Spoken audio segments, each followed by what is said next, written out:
Hello, my name is Doris, and I'm 35 years old. 6 years ago, I married my husband, Mason, who is 3 years older than me. My life took a drastic turn when my beloved father passed away after battling an illness, leaving behind a significant inheritance. I chose to invest this inheritance in a new house that I treasure deeply. The comforting scent of fresh wood fills the space, and I often find myself imagining how proud my father would be to see it. Before he passed, my father lived alone in our old family home, just a 10-minute walk from our apartment. After my mother died, I moved out a few years later, and shortly after that, my father suffered a fall and didn't recover. With the inheritance, I made the tough decision to demolish our old house and build a new one in its place. I believe that although the physical structure of the old house is gone, the joyful memories we created there will always remain in our hearts. Mason often quoted my father about the importance of building a new home as a symbol of a fresh start. At first, I thought he was simply trying to comfort me, but soon I realized that his intentions were not so innocent. One evening, Mason abruptly asked me to complete and submit divorce papers. Confused, I pressed him for clarification, and he bluntly stated that we were getting a divorce and that the new house, built with my father's inheritance, was meant for his mistress with whom he planned to live. I was stunned by this revelation. Mason confessed to having an affair for about 9 months, describing his mistress as charming and kind, someone who genuinely loved him, a stark contrast to how he portrayed our relationship. He claimed that coming home to me was always unpleasant and declared his intention to take the house as alimony, insisting that our childless 6-year marriage had no further benefits for him. In my distress, I sought comfort from Mason, but he only blamed me for his actions, asserting that my demeanor had pushed him into the arms of another. In a final act of cruelty, he handed me an envelope containing $12,000, calling it my alimony, and told me to be grateful as he planned to take the new house for himself. Overwhelmed by his betrayal but maintaining my composure, I returned the envelope, refusing the money. The house, once envisioned as a sanctuary filled with memories and love, had become the backdrop for a heart-wrenching revelation. I agreed to the divorce, stating firmly, "If you don't love me anymore, there's no point in us staying married. I don't need the money." Mason looked surprised by how readily I accepted the end of our marriage. With a nod, he warned, "Well, if you say so, just don't ask for it back later." Within a few days, he had packed his belongings and left, taking the keys to our newly built house with him. However, shortly after moving out, Mason frantically called me, his voice tense with panic. "What did you do?" "The police showed up at the house talking about warrants and charges of trespassing." "What's going on?" According to him, the police had barged in while he was with his mistress, demanding to know if they understood the legality of their actions. "We're here because you entered this house with a stolen key, which constitutes both theft and trespassing. Do you understand that?" The officers explained. Mason, shocked and confused, turned to his mistress, who looked equally bewildered. "Isn't this your house? You said you wanted to show me," she murmured. "Be quiet and stay out of this," he snapped, just as one of the officers interjected. "Sorry to disrupt, but we need to handle this at the station." Caught between the police and his mistress, Mason called me in desperation. "Why is this happening all of a sudden? What did you do?"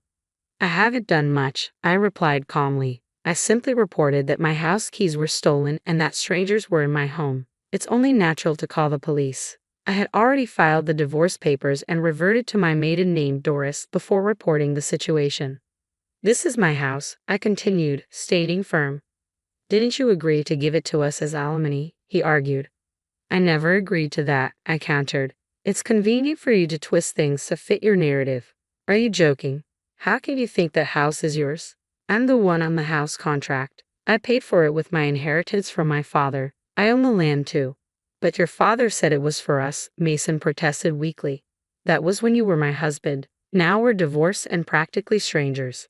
Why would you think it's your land?" I replied sharply. My father had wisely transferred the land rights to me when he felt ill to prevent any complications if something happened to him. Perhaps he foresaw something like this, which might explain why he advised demolishing the old house and building a new one. It was becoming increasingly clear to me that money and property could easily become sources of contention. When I agreed to the divorce, Mason's usually calm demeanor suddenly made sense to me. "So you planned this all along?" I realized. He defensively replied, "I did nothing wrong. You've misunderstood everything from the start. It was almost comical to see him so clueless, thinking he would be happy with his mistress. Stop being ridiculous, I retorted. You blame me for the affair, the divorce, and losing the house. How does it feel now, caught between your girlfriend and the police? Mason could only groan in response, clearly uncomfortable with how things were unfolding. Hating me is misguided, I continued.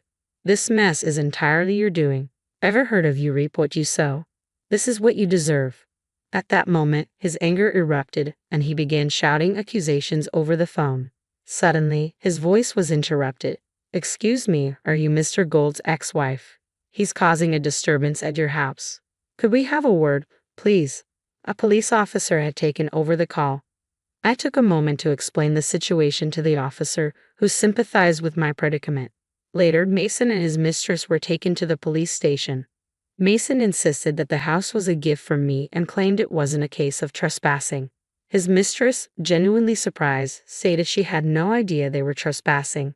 Mason tried to support his claims with so-called evidence at the station, but ultimately, the mistress's statement was deemed credible, and she was released with just a warning. Mason, however, was found guilty of theft and trespassing and received a fine. The issue then arose that Mason had named me as his guarantor upon his release, likely because he didn't want his strict parents to find out. The officer, clearly exasperated, relayed this information to me. Why should I be his guarantor? We're divorced and practically strangers now, I replied firmly. I have no connection with Mr. Gold anymore, so I refuse. He has parents nearby. Please contact them. The officer informed Mason, who looked visibly frustrated. His parents, already aware of our divorce due to his infidelity, had not yet been informed of his attempt to take the new house.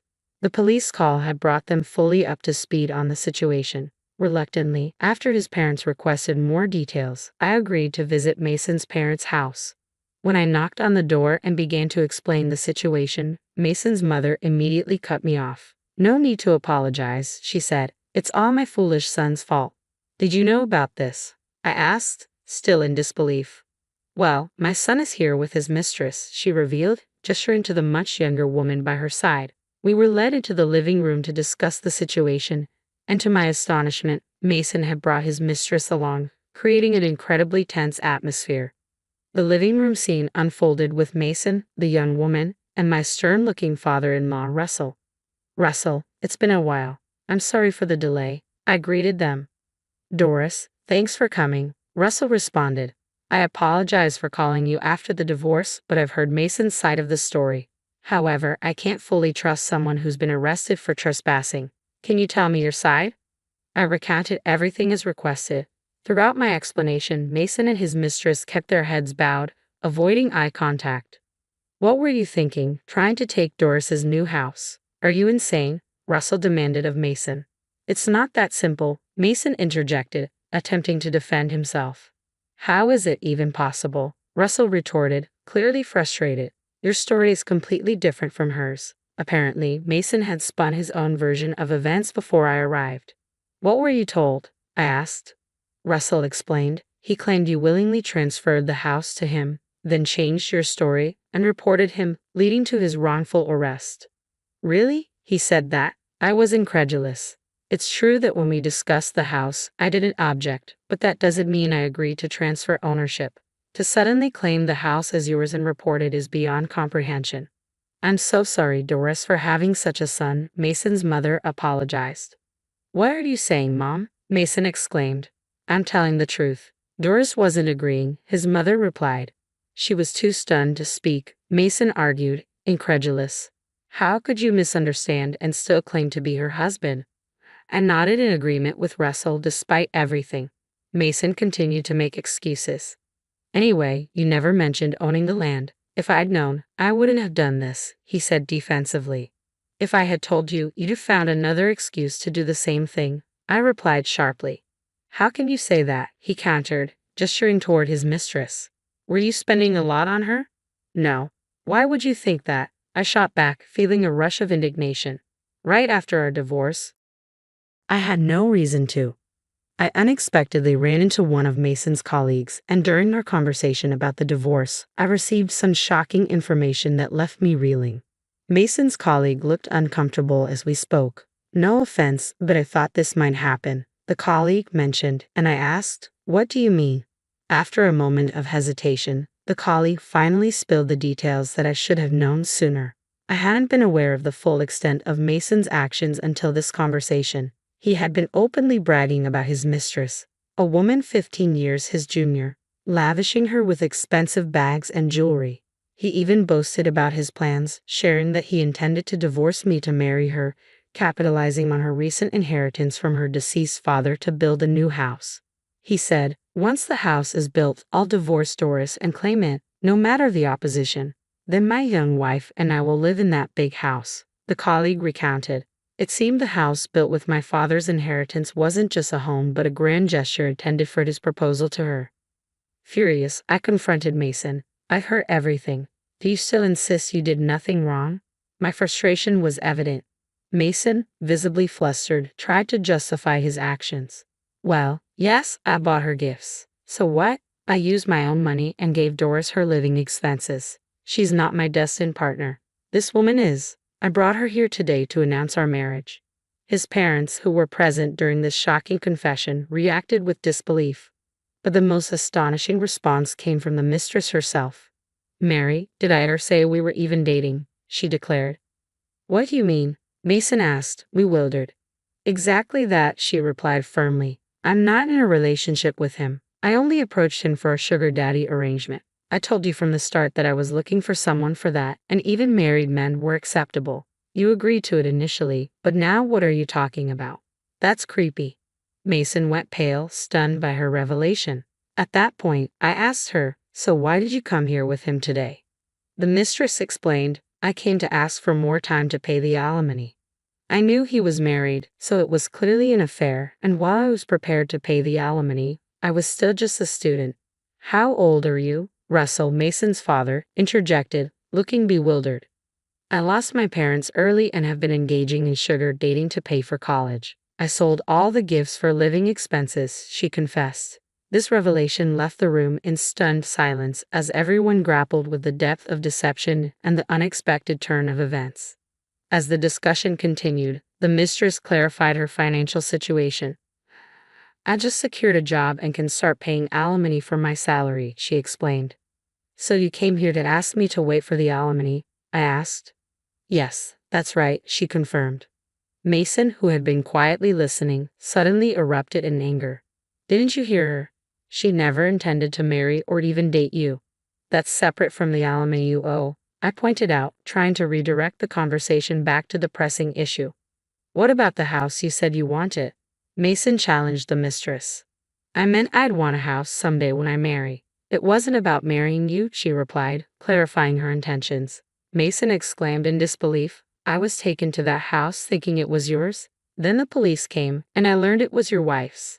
The mistress bowed deeply to me, acknowledging her respect and recognizing that all this confusion stemmed from Mason's misunderstandings. "All right," I said, seeing an opportunity to resolve at least one issue.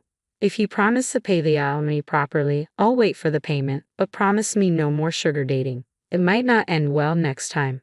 "I promise I'll never do it again," she said earnestly, then turned to Mason. "I'll address the financial aspects of our separation. Expect a claim for alimony from me without delay."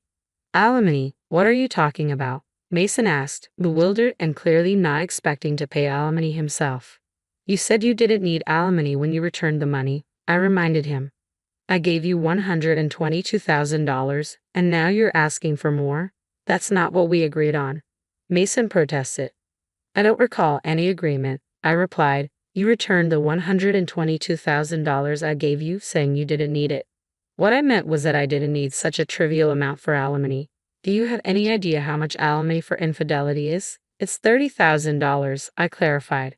And you're also at fault for not having children in the 6 years we were married." Suddenly, Mason accused, changing the subject. At that moment, a loud slap echoed through the room. "What are you doing, Mason?" someone asked as he held his cheek, clearly stunned by the impact. "Are you serious? Do you think her inability to have children is her fault?" I asked, incredulous at his audacity. "Enough with the jokes, Dad," Mason's father interrupted, turning to him. Don't tell me you're blaming Doris for your affair too. Well, that's how it is, Mason said defiantly. I should have never married her. It feels like fraud, Mason lamented. How could you think that? I challenged him. Your parents wanted grandchildren. If she couldn't get pregnant, they thought it was better to split up. That's why I chose her, he replied, defensively. If you truly believe that, Mason's father, Russell, said, visibly disappointed, then we must have raised you wrong. It took your mother 8 years to conceive you. Mason's mother, Deborah, had endured 8 long years of intense fertility treatments before Mason was born. The strain and heartache of watching others easily start families while she struggled were immense. Now, as she listened to the unfolding drama, tears streamed down her cheeks, a silent witness to the pain revived by her son's actions. Russell, deeply disappointed, finally said, "Leave this house now." Mason, clearly bewildered, asked, "Why?" "You're my long-awaited son, but I can't bear to look at you right now," Russell responded, sadness heavy in his voice. "Don't come back until you truly understand your mistakes." "But where should I go?" Mason asked, desperation creeping into his voice. "Back to our apartment," I interjected. "That apartment has already been canceled. With the new house, there was no need to keep it," I continued. "I canceled it right after reporting it to the police. You have no place to return to." Mason was visibly shaken, realizing he had nowhere to go. Frustrated, he turned his blame toward his mistress. "It's your fault. All the money is spent, and now you say you never intended to marry me. It's fraud." She remained calm and replied, "I was clear about it being a sugar relationship from the start. I never asked for money or gifts. If you want to sue, go ahead. But I have proof of our arrangement. And don't forget the alimony." Seeing Mason flustered, I chimed in. "Wait, please wait," he stammered, but I ignored his plea. I contacted his parents to inform them of the situation and then left their house. Later, I hired a lawyer and sent a demand letter for the alimony, making sure it wasn't sent to his parents' house since Mason no longer lived there. "Why is it being sent here?" the receptionist at Mason's workplace asked, puzzled as she looked at the letter. "It's possible to send such documents to both residential and employment addresses," I explained. "Is this what this is about?" she inquired, noticing Mason's pale, shaken demeanor. "Yes," I confirmed. "I just told the truth. No one asked me to keep quiet. It's his own doing." The arrival of the demand letter at Mason's workplace quickly spread news of his actions, including his involvement in sugar dating. This revelation sparked a wider discussion among his colleagues, casting a shadow over his professional reputation. After a series of embarrassing losses and being unable to cope with the whispers and rumors, Mason decided to resign from his job, insisting that he was leaving on his own terms. His difficulties didn't stop there. He sought out free legal advice, convinced that he was a victim of marriage fraud. However, the legal advisor was not encouraging. "We've seen cases like yours, but based on the evidence you've provided, this isn't considered fraud," the advisor explained. "You initially agreed to a sugar relationship. If you developed feelings later on, that was on your part alone. You can sue if you wish, but it's likely just a waste of money." Heeding the advice, Mason chose not to file the lawsuit, feeling defeated. Later, he confided in me, regretting his past actions. "I don't know what I was thinking. I didn't realize how significant you were even after 6 years together. I promise I'll make you happy this time and won't let myself be distracted by others," he pleaded earnestly. However, his plea didn't move me. My decision was firm. "I refuse," I replied sharply. "Why, after all this begging?" he persisted. Over those 6 years, I had come to recognize that Mason was not a good person. He blamed everything on me, tried to take what was mine, and then shamelessly returned after losing everything, expecting reconciliation. "What benefit would there be for me to reunite with someone so selfish?" I questioned. Mason protested. "You don't have to put it that way. You once said the same things to me." Nonetheless, I remained resolute. "Never contact me again," I stated firmly, aware of his current predicament. I then hung up, deleted all his contact information, and changed my phone number. A few days later, an unexpected incident occurred. "Your ex-husband came to the house the other day," one of the neighbors informed me. "We had to chase him away after he caused a disturbance." What was he thinking? I wondered aloud, shocked. The neighborhood ladies, familiar with the situation, had even pretended to call the police to scare him off. Since then, I hadn't seen him and was unsure of his whereabouts or his current situation, but I was confident he wasn't leading a happy life.